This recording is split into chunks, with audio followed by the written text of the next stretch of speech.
नमस्कार मंडळी, आज आमच्याकडे आहे चिकनचा रस्सा। आम्ही खोबरा आणि कांदा भाजून घेण्यासाठी मी हिरवं वाटण करून घेते। त्याच्यामध्ये आहे कोथिंबीर, थोडंसं आलं आणि हिरवी मिरची। तर मी मिक्सरमध्ये फिरवून घेते। आपली पेस्ट तयार झाली आहे। आता मी हे कांदा खोबऱ्याचं वाटण तयार करून घेते। चिकनसाठी हे कांदा खोबऱ्याचं वाटण तयार आहे।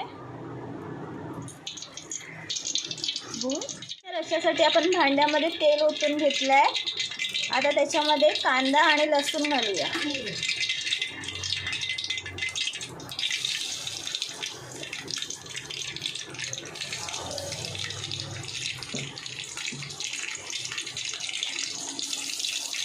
आणि हे खडे मसाले आहेत ते थोडे घेतले, ते टाकून घेऊया।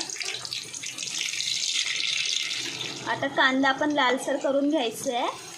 आपण मॅरिनेट करून घेऊया। त्याच्यासाठी थोडा हिंग, थोडी हळद टाकून घेऊया आणि हे हिरवं वाटण टाकून घेऊया थोडं मॅरिनेटसाठी। आणि थोडंसं लिंबू पिळून घेऊया। केला चालू झालं आता। थोडंसं मीठ टाकून घेऊया। आता हे चांगलं मिक्स करून घेऊया। एक 15-20 मिनटं रेस्टला ठेवायचं। आता हे आपण कांदा खोबऱ्याचं वाटण त्याच्यामध्ये टाकून घेऊया आणि तेल सुटेपर्यंत परतून घेऊया। आता आपल्या वाटणाला चांगलं तेल सुटलं आहे।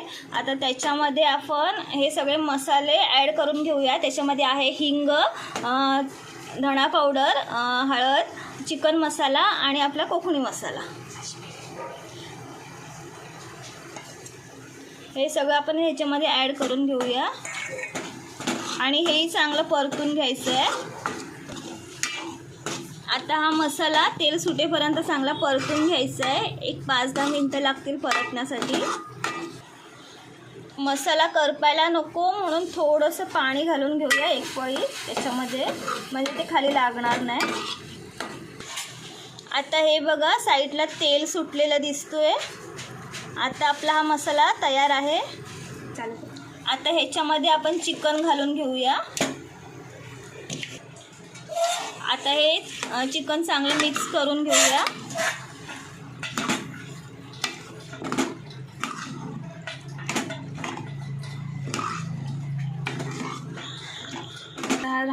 आता राहिलेला हा थोडासा हिरवा वाटण वरून टाकून घेऊया। आता हे चिकन आपण स्टीमला ठेवूया। थोडंसं पाणी ओतूया त्याच्यामध्ये ताटावर। आता आपला चिकन चांगला शिजला आहे। तर आता आपण चवीपुरतं मीठ टाकून घेऊया त्याच्यामध्ये। चवीपुरतं घालायचं आहे, तुम्हाला लागेल तसं घाला। बघा आता आपलं चिकनचा रस्सा तयार आहे। छान रटारट कड येतोय।